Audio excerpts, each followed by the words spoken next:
Welcome back to AP US History. This is Chapter 24. We've been talking about the New Deal.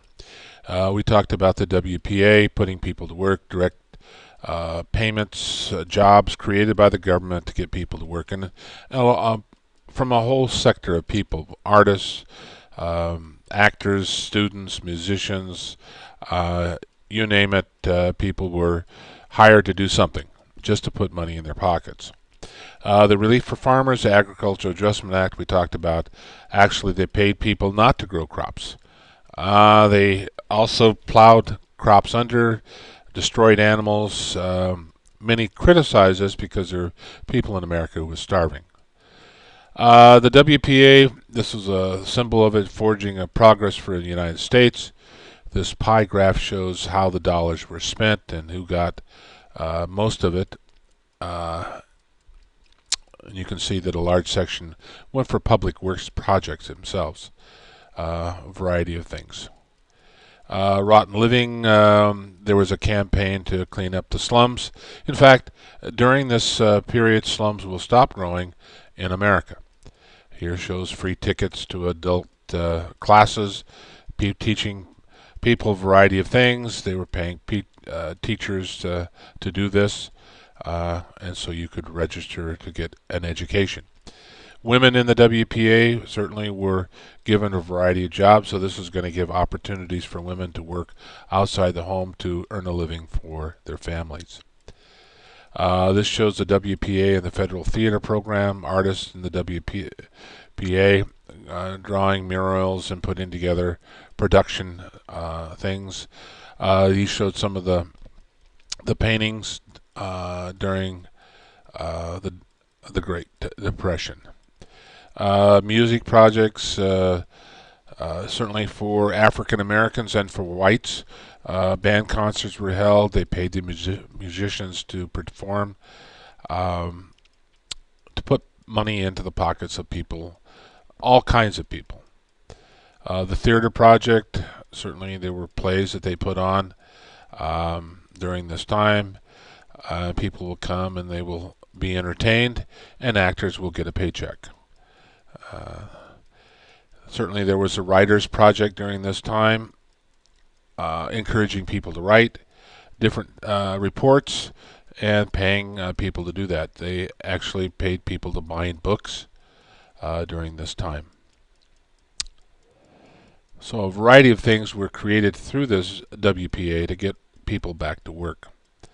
The National Industrial Recovery Administration, the NIRA, was created as a coalition for labor and business. How to get the two of those working together. It was designed to prevent extreme competition, and it settled labor management disputes and overproduction situations. Workers were finally guaranteed the right to organize and bargain collectively. Again, yellow dog contracts were forbidden. The National Recovery Administration, the NRA, went along with this administration. It was created from the bill to oversee the operations. So this administration is going to be run by the National Recovery Administration. Later, this organization is going to be declared unconstitutional, as with the Agricultural Adjustment Act, and this infuriated President FDR. The Wagner Act, sometimes called the Magna Carta for labor, in that it granted labor the right to organize and to create unions on the job. It was almost like a Bill of Rights, so they could bargain collectively with management. It encouraged the creation of the CIO. Remember, the AFL had already been created. That was for skilled workers. This is for unskilled workers. The Fair Labor Standard Act of 1938, again, one of the last of the New Deal legislation. Minimum wage and a 40-hour work week for businesses. One of the reasons that they wanted a 40-hour work week is that businesses would be able to employ more people. It also prohibited kids from working who were under 16 at these jobs, essentially ending child labor in America. Another successful program that came about was the Tennessee Valley Authority, the TVA. It built hydroelectric dams on the Tennessee River. It brought flood control, created jobs in rural areas, and it brought power to this area for the first time. And this was in the South. Um, Intended to control power company monopolies, and it will supply cheap electricity. And it was a huge success and still in operation today. The Supreme Court will uphold its existence, but certain programs will be declared unconstitutional. Although this was a very successful program, it was never really duplicated other places in the United States. The only other place that you could probably point to is on the Columbia River in Washington and Oregon, where they built a series of dams for hydroelectric power. This is a view of some of the dams built on the Tennessee River for flood control and power. In terms of housing relief, so that people could afford their homes, the FHA was created in 1934. Still in operation today. The purpose was to get America back to work by building homes and factories, and it will provide loans to improve people's homes and to help them buy new ones. Lent money to states. This is the first time that slums stopped growing. The people who criticized this the most were landlords and real estate promoters, and you can probably see why, because it was taking money out of their pockets. These are some of the new housing starts in America during the New Deal. This was a new housing project in Ohio. Many of these have already been torn down. Apparently gangs took over later on, but not during this time. Social Security Act of 1935 was created to provide a pension for older folks so that they wouldn't have to beg in the streets. So when you retired, this account was set up that you paid into, and your employer, and then when you got to a certain age, you would be able to retire and draw money from that account. Still in existence today. So it was funded by the employer and the employee, not by the federal government. Assistant was given to a variety of people. Native Americans during this time, the Indian Reorganization Act of 1934. The Dawes Act, this one tried to destroy tribal life, was repealed. A new law restored tribal land and tribal government, provided loans to tribes to improve economic development, ended laws forbidding use of Indian ceremonies, dress, and language. So it's a comeback of Native Americans. Created the Emergency Conservation Program, and this was to put Native Americans back to work, doing similar to things that they were doing in the CCC. Of course, there were certainly critics of this program. The American Liberty League was formed. They were opposed to socialism, and they believed that FDR was a socialist.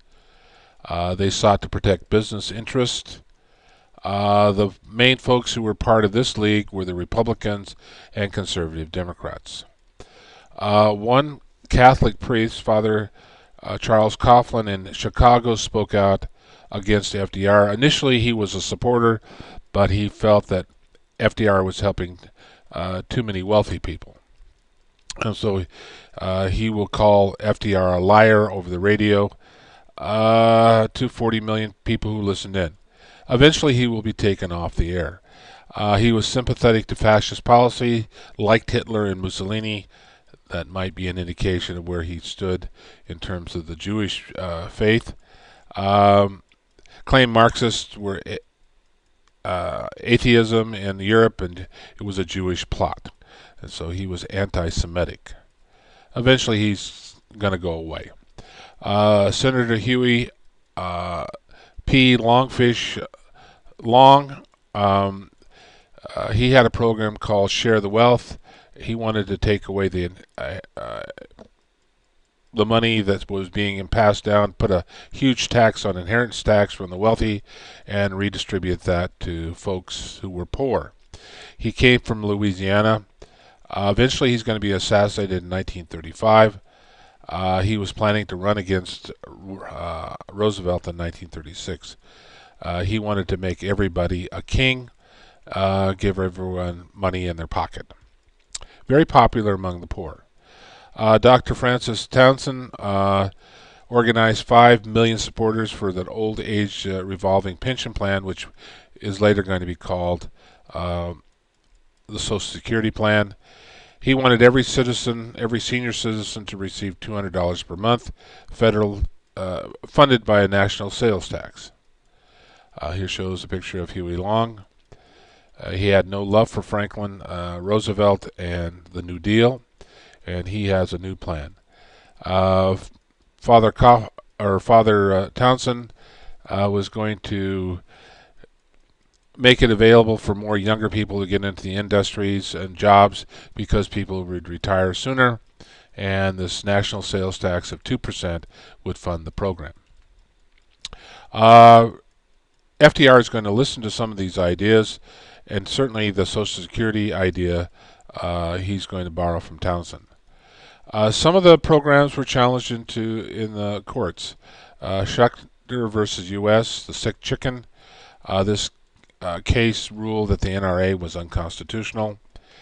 You couldn't regulate an industry and at the same time also reward it. And so it's going to be declared unconstitutional. The Congress controlled interstate commerce, could not apply to local Brooklyn fowl business of Schechter. They were selling chickens that happened to be diseased.